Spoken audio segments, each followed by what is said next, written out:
bor bag'rimga bosay, dada sizni yaxshi ko'raman.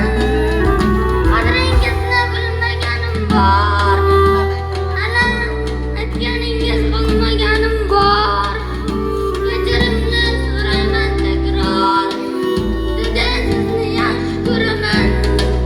Jon dadam, mehribon dadam, ko'zlarida jahlibon dadam, shandargina xalqzor odam. Dada sizni yaxshi ko'raman. Jon dadam, mehribon dadam, ko'zlarida jahlibon dadam, shandargina xalqzor odam.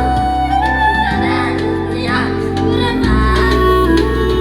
Ko'zlariga o'ralgan dunyo, tashvishlardan yaralgan dunyo.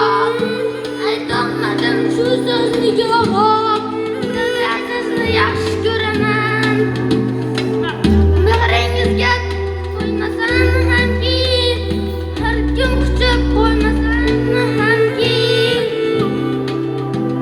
dada sizni yaxshi ko'raman.